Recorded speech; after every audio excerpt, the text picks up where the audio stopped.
Olá pessoal, sejam todos bem-vindos. Nesse vídeo a gente vai falar da análise contábil da empresa Vulcabras. É uma empresa aí que faz a fabricação dos tênis da Mizuno, Olympus e da Under Armour. É uma empresa brasileira e vamos fazer uma análise contábil aqui dos demonstrativos que são divulgados pela empresa aí trimestralmente. Começando aqui pelo balanço patrimonial da empresa, ou seja, o relatório aí que retrata a questão patrimonial da empresa, que são os ativos, os passivos e o patrimônio líquido da empresa. A gente consegue verificar que o ativo é o maior volume financeiro da empresa. Teve um período aqui que praticamente a empresa teve o mesmo volume que ela tinha de ativos, ela tinha de passivos, ou seja, se a empresa quisesse quitar toda a sua dívida, ela teria que pagar todas as suas obrigações, teria que vender todos os seus ativos, gerar caixa com esses ativos vendidos para honrar esses compromissos. É uma situação muito preocupante e ela tinha um volume muito baixo aqui em relação ao patrimônio líquido, que é o capital investido pelos sócios e acionistas.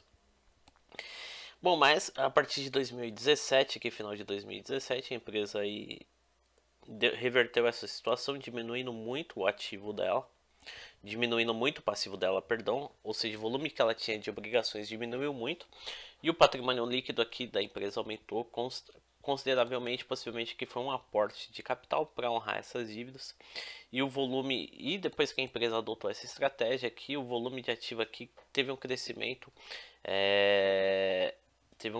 forte aqui em relação aos seus passivos e também teve um aumento do patrimônio líquido, onde é alocado os aportes de capital, capital investido pelos sócios e acionistas, e quando há lucro da atividade, é reaplicado aí o lucro para visando o crescimento da empresa.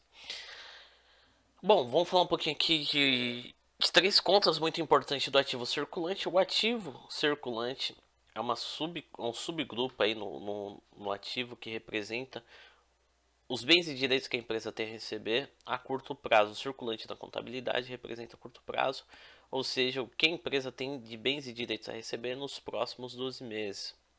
Aqui a gente tem um caixa, tem um contas a receber e tem um estoque. A empresa que teve um aumento o menor volume financeiro de caixa, dificilmente a empresa mantém um caixa alto aí nas suas operações, porque tem que estar sempre fazendo esse dinheiro girar, ou aplica, ou o que acontece? Ou tá sempre investindo nas suas operações, visando aí o crescimento da empresa. Temos aqui os caixas equivalentes de caixa, que vem nos últimos trimestres teve um aumento considerável. E mais o maior volume financeiro que a empresa tem de curto prazo são os estoques e o contas a receber. Contas a receber é interessante, que são vendas que a empresa fez a prazo, que tem como objetivo aí recebimento aí nos próximos 12 meses. Então aí é uma projeção de geração de caixa da empresa. E a gente tem os estoques. Teve um aumento considerável de estoques, possivelmente teve um aumento de pedidos. A empresa, para poder atender todos esses pedidos, aumentou esse estoque. Estoque está relacionado com contas a receber, está relacionado com caixa. O estoque é um dinheiro que está parado, mas quando a empresa tem pedido de vendas, sai do estoque, gera contas a receber ou já caixa direto.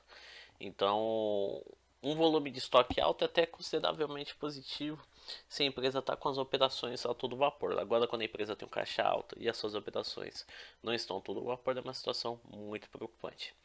Mas acredito que não é o que ocorre com a Vulcabras, porque ela tem um volume alto de ativo, possivelmente suas operações estão a todo vapor. Se ela tem esse estoque alto e um ativo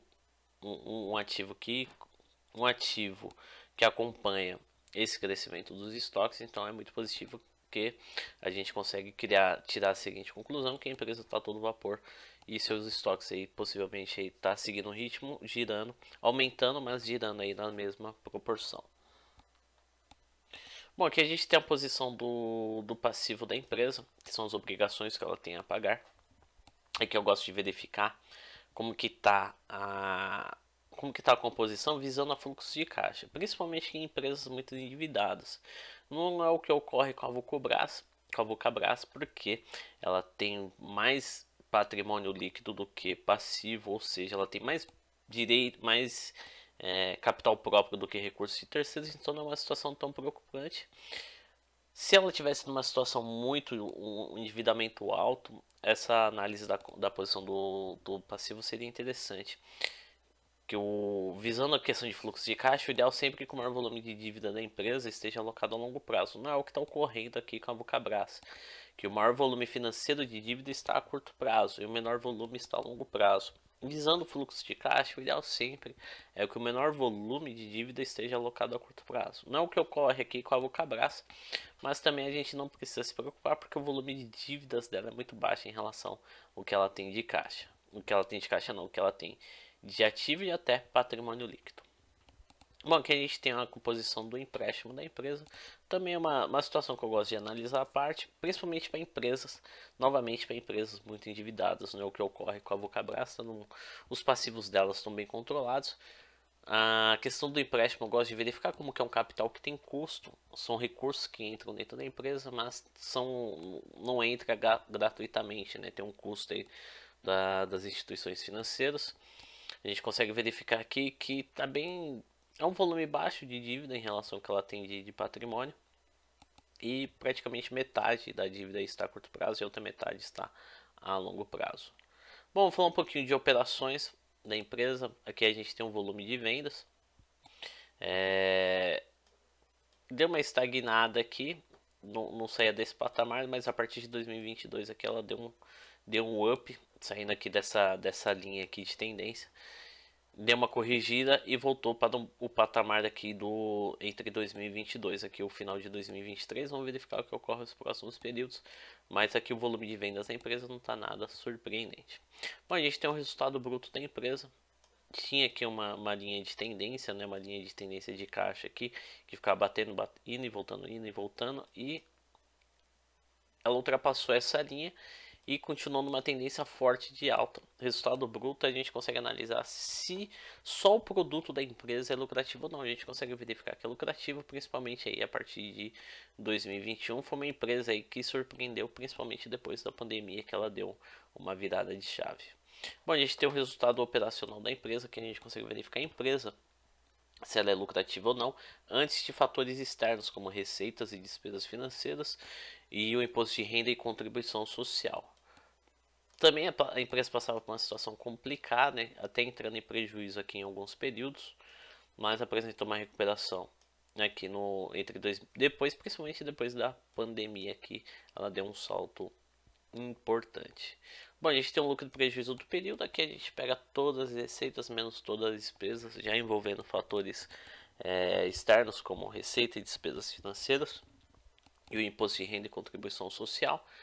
A empresa passava por uma situação complicada, não apresentava bons números de operacional de 2009 até início de 2020, mas depois da pandemia ela apresentou uma recuperação. Vamos verificar se nos próximos períodos ela vai seguir a mesma estratégia. Bom, pessoal, termina a análise aqui, espero que vocês tenham gostado. Quem puder estar se inscrevendo no canal aí já contribui demais para a continuidade do projeto.